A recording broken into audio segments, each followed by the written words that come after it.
Ya, Hakim Eman Sulaiman tentu sedang menimbang dengan bijaksana ya. Kita harapkan untuk bisa mengambil putusan hari Senin besok terhadap nasib dari Peggy Setiawan. Tapi Bang Marwan, kalau kita bicara seberapa sahih sih kemudian bukti-bukti yang coba dihadirkan oleh pihak Peggy Setiawan, Bang Marwan dan juga teman-teman untuk meyakinkan bahwa Peggy Setiawan ini bukan Peggy Peron yang dimaksud dan juga menjadi korban salah tangkap. Kemarin itu di ahli Pak ya, ahli pihak kami, sudah jelas kok saya tanya. Untuk ini bagaimana? Karena salah orangnya kan, ini bukan Peggy yang DPO adalah Peggy Peron. Sementara kami Peggy Setiawan, bagaimana statusnya? Menurut ahli kami harus digugurkan, tersangkanya harus digugurkan dan Peggy Setiawan harus dibebaskan. Dan kami bisa menunjukkan di berkas-berkas kami juga, kami mengatakan kalau itu memang salah tangkap, sudah jelas semuanya Mbak, sudah jelas semuanya kalau itu. Tapi apapun namanya, kata hakim kemarin kan bukan terbaik untuk pemohon, bukan terbaik untuk termohon. Terbaik untuk Indonesia, ya kita lihat aja nanti. Apa keputusan dari hakim, kita semua harus patuh, kita ikuti. Seberapa yakin sih Pak Bang Marwan atas ahli yang dihadirkan kemarin itu? Saya yakin banget, 99%. Sampai sekarang masih 99%. Apa dasar yang kemudian membuat pihak Peggy Setiawan begitu yakin bahwa apa yang diungkapkan ahli yang dibawa ini kemudian juga bisa mempengaruhi bagaimana putusan hakim nanti? Kami kemarin juga mendatangkan saksi fakta Mbak ya. Yang malam itu kejadian perkara itu seperti si Bondol itu. Bondol itu kan diantar oleh si Peggy Setiawan itu ke naik angkot. Bondol itu nyampai di tempat kejadian perkara itu jam 11. Dia melihat ada kerumunan orang. Secara logika aja Mbak ya. Si Bondolnya udah nyampai di sana jam 11. Nggak mungkin dong Peggy Setiawannya pergi ke sana. Itu banyak fakta-fakta sebenarnya Pak. Yang bisa sebenarnya dari hakim ya. Semoga hakim ini dari Asmaul Husna Pak ya. Artinya bijaksana. Semoga Hakim Eman ini bijaksana. Dan apapun putusannya kami siap untuk menerimanya. Oke, baik. Pak Arianto, itu tadi yang coba dihadirkan oleh pihak Peggy Setiawan, bagaimana menghadirkan kemudian saksi, tadi juga Mas Heri sempat menyinggung kalau kita bicara mengenai pihak pemohon nampaknya lebih ke kualitas, tapi kalau dari Polda Jawa Barat lebih ke kuantitas. Nah Pak Arianto melihat seperti apa kemudian bukti-bukti yang juga sudah dihadirkan, saksi-saksi ahli yang juga sudah dihadirkan oleh pihak Polda Jawa Barat? Kalau pandangan saya ya, Polda Jabar sudah memberikan bukti-bukti yang banyak, kuantitasnya tinggi ya gitu ya. Cuman bukti-bukti itu kan disangkal oleh dari pihak pemohon. Nah ini ya tinggal nanti lihat aja bagaimana keyakinan hakim. Apakah bantahan-bantahan yang disampaikan oleh pihak kuasa hukum itu kemudian menganulir alat-alat bukti ataupun bukti-bukti yang sudah dikumpulkan oleh penyidik itu. Kalau hakim menganggap itu ternyata ini bukti banyak ini tapi tidak berkualitas dan tidak membuktikan, ya mungkin bisa jadi itu diterima permohonannya. Tetapi kembali kepada ini ya, jadi gini, apa yang diajukan oleh kuasa hukum kan ini coba masuk akal nggak, ini buktinya alibi kan, itu suatu alibi. Alibi itu kan keterangan saksi juga, gitu loh. Bukan scientific crime investigation itu, bukti-bukti yang bisa tidak terbantahkan gitu. Nah itu kan bisa ditafsirkan kayak gitu. Saya kira di sini nanti ya Pak Hakim tadi kan mengatakan Pak akan memilih keadilan untuk Indonesia itu, beliau pasti hati-hati karena ini kasus ini dilihat oleh orang banyak dan citra daripada pengadilan kita itu, penegakan hukum kita ini dalam kasus ini dari dulu kan sudah dipertanyakan. Uang sudah putusan inkrah saja kan sekarang dianggap itu putusan inkrah nggak benar kan gitu kan. Nah itulah maka saya pikir Pak Hakim ini semacam tadi oleh Pak Heri ada terobosan baru itu ya, kok ditanyakan tanggapan itu untuk menunjukkan bahwa Pak Hakim itu netral gitu, saya kira gitu. Tapi kembali Pak, siapa yang menang nanti kalau menurut saya tinggal nanti lihat aja. Saya tidak membandingkan antara kualitas dan kuantitas ya, tapi tinggal penafsiran hakim, apakah alat bukti yang dikumpulkan oleh penyidik itu dianggap cukup lebih daripada 2 ya, kan sekurang-kurangnya 2 itu untuk menentukan Peggy sebagai tersangka loh ya. Itu hanya itu aja. Ataukah bukti yang dikumpulkan oleh penyidik itu dianggap tidak cukup karena dibantah oleh pemohon. Pandangan saya cuma gitu bisanya, nggak bisa menentukan pasti bisa apa tidak gitu. Karena ini keyakinan hakim yang kita takar ini gitu loh. Di mana seperti Pak Hedi dia katakan beliau mau pakai yang teori yang mana nih? gitu Oke. kan, karena penafsirannya kan macam-macam penafsiran hukum itu. Oke, Gitu. Pak Arianto, tapi menurut Bang Marwan dan kawan-kawan ini di persidangan fakta-fakta saintifik itu tidak terlihat. Seperti apa Pak Arianto? Siapa? Dari penyidik maksudnya? Ya, Ya, kalau itu sekarang scientific crime investigation itu kan macam-macam, Mbak. Ada dokumen, ada keterangan visum. Padahal ya kemarin kalau nggak salah itu di dalam apa yang disampaikan oleh dari penyidik itu ya. Dia kan menyampaikan bahwa ini juga bermula daripada kasus yang 2016 kan itu. 2016 itu sudah ada melewati otopsi dan sebagainya. Ya, sudah ada crime investigation, scientific investigation itu ada. Nah, ini mengacu kepada yang dulu kan, karena putusan itu dianggap masih tidak dibatalkan, nah itu masih valid, dianggap sebagai suatu alat bukti yang sudah terkumpul dulu gitu. Adapun kemudian itu saksian dicabut dan sebagainya itu terserah ya nanti. Tinggal Pak Hakim ini nanti menentukannya mau pakai model yang mana gitu. Saya sih kayak gitu ya. Karena masing-masing menganggap dirinya benar gitu kan. Pihak penyidik sudah mengaku wah sudah pasti cukup lah. Sementara pihak kuasa hukum mengatakan itu buktinya nggak masuk akal, tidak kurang saintifik lah itu, dan banyak alibi yang bisa mematahkan itu semua itu.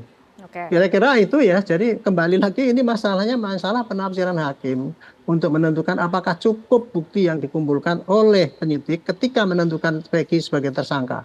Itu tok saja itu. Oke, baik. Makasih. Ya, Pak Yusuf, ini kan kalau sidang pra peradilan ini kita bilang tinggal menghadirkan ya pembuktian-pembuktian baik itu dari pihak Polda Jawa Barat bahwa semuanya sudah sesuai prosedur, bahwa Peggy Setiawan ini Peggy Peron yang dimaksud. Tapi sebelumnya Kompolnas kan juga sudah bekerja. Kalau dari penglihatan ataupun temuan Kompolnas terhadap apa yang dilakukan oleh penyidik dari Polda Jawa Barat, ini semuanya sudah sesuai prosedur, ada scientific crime investigation yang memang sudah dilakukan dalam penetapan Peggy Setiawan sebagai tersangka?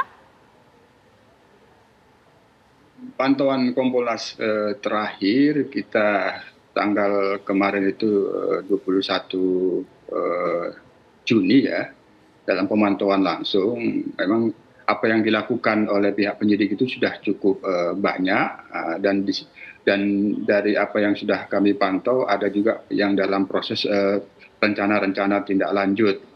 Barangkali rencana-rencana tindak lanjut itu yang ada di dalam berkas yang sudah dilimpahkan ke jaksa penuntut umum itu akan menjadi petunjuk itu kalau pada saat tanggal 21 itu, karena sudah dilimpahkan, apabila itu rencana-rencana tindak lanjutnya belum dilakukan, dugaan kami itu akan menjadi petunjuk. Yang kedua, kita kembali ke pra peradilan, kan dari pemohon kan mendalilkan dan sudah membuktikan di dalam fakta-fakta persidangan. Nah, dari pihak termohon sendiri, Polda Jabar, memberikan jawaban-jawaban. Sejauh pantauan kami, apa yang telah disampaikan oleh pihak Polda Jabar itu ya menjawab alasan dasar penetapan tersangka itu didasarkan pada minimal 2 alat bukti. Nah, alat bukti yang disampaikan ke sidang Prapit kemarin itu sudah terlihat disampaikan. Apakah ini akan dipertimbangkan oleh hakim, inilah yang kita serahkan kepada hakim. Kami sendiri tentu apabila melihat konstruksi permohonan Prapit yang diajukan oleh pihak Peggy Setiawan sendiri, memang ada hal-hal yang krusial yang itu bisa hakim putusannya membatalkan penetapan tersangka apabila apa yang didalilkan oleh pihak pemohon kaitannya belum pernah dimintain keterangan sebagai saksi ketika ditangkap, langsung ditetapkan sebagai tersangka. Apabila itu dikaitkan dengan alibinya, tentu ini terkait dengan proses perjalanan 8 tahun yang lalu. Karena di dalam putusan pengadilan itu kan sudah 8 tahun yang di situ disebutkan sebagai DPU Peggy alias Peron. Apabila hakim memberikan pertimbangan menarik ke ini menurut analisis kami menarik ke belakang 8 tahun yang lalu, maka kita bisa menduga-duga keberpihakannya ada pada Peggy Setiawan, yang itu hakim bisa membatalkan penetapan tersangka, atau ada terobosan hukum baru karena jawaban apa yang dinyatakan oleh Hakim Eman kemarin untuk Indonesia barangkali ada sesuatu yang sifatnya mengkoreksi hukum. Nah, tentu ini yang kita kita tunggu. Nah, kami sendiri sebagai pengawas kepolisian, apapun putusan itu tentu sudah punya hal-hal yang harus dievaluasi. Apabila itu pun kita andaikan putusan Hakim Eman itu berpihak kepada penyidik, proses selanjutnya masih panjang. Berkas harus lengkap di jaksa penuntut umum. Terkait dengan alibi yang dikonstruksi dari pihak Peggy Setiawan itu juga masih bisa terbuka ada saksi-saksi baru yang pada saat ini belum mengemuka dari pihak Peggy Setiawan sendiri. Itu bisa terjadi. Nah, apabila di dalam proses persidangan pokok perkara nanti ketika pada saat ini dinyatakan sah, apabila jaksa penuntut umum tidak bisa membuktikan bahwa Peggy Setiawan yang ini ditetapkan terdakwa berada di Cirebon pada tanggal 27 Agustus itu, di mana dari kuasa hukum ketika menyampaikan pembelaan berada di Cirebon dengan bukti seperti ini, itu bisa terjadi. Ini kan belum muncul. Jangan-jangan dari pihak kuasa hukum sendiri masih menyembunyikan. Ini yang tentu kami sampaikan ke pihak penyidik, karena ketika pun putusan Hakim Eman pra peradilan ini katakanlah kita mengandai berpihak kepada penyidik menetapkan bahwa penetapan tersangka itu sah, tapi proses perjalanan ini masih panjang terkait dengan apakah Peggy bersalah atau tidak. Karena itu kaitannya dengan alibi yang harus bisa dipatahkan di dalam dakwaan nanti. Baik, Mas Heri, kalau kita melihat seberapa sahih sih sebenarnya alat-alat bukti dan juga mungkin ahli-ahli ya yang dihadirkan oleh kedua belah pihak di persidangan. Nah, bagaimana kemudian hakim atau hukum sendiri memberi poin terhadap bukti-bukti yang dihadirkan itu? Ya, menurut saya begini, kita lingkupi saja ya bahwa fokus hakim harus hanya dari persidangan. Jadi yang di luar itu diabaikan. Pendapat publik dan lain sebagainya itu dienyahkan. Tinggal hakim berani dan harus terpaksa dalam tanda petik karena memang limitnya adalah hari Senin untuk putusan, ya mengambil apa yang kemudian tersampaikan di muka pengadilan saja, tidak lebih dari itu. Dan saya tambahkan tadi katanya kan putusannya tidak berpihak, tidak hanya terbaik bagi pemohon, tidak terbaik untuk pemohon, tapi juga terbaik untuk Indonesia. Yang perlu saya tambahkan mungkin bukan hanya itu, bukan titik di situ ya. Tapi lebih ekstrimnya putusan ini harus ekstrim kiri atau kanan. Dia jangan di tengah-tengah. Jangan seakan-akan ingin mengakomodir satu dan dua hal. Kita nggak akan belajar banyak dari pra peradilan Peggy Setiawan pada hari ini. Jadi dia harus ekstrim kiri atau kanan sehingga kita bisa kemudian belajar dari kasus ini, ada lesson learned yang kita tangkap apa. Dan yang terakhir adalah semoga Tuhan Yang Maha Esa kemudian membimbing langkah hakim kita untuk menentukan nasib seseorang di sana ataupun apa tindakan penyidik yang sudah dilakukan sehingga ini tidak kemudian jadi fitnah ketika seorang penyidik ingin melakukan proses penegakan hukum dan kemudian akhirnya jadi takut gara-gara kemudian ada stempel negatif yang melekat. Nah, ini harus dienyahkan dari situ dan kalau memang bukan Peggy Setiawan pelakunya tidak perlu menunggu sampai pokok perkara.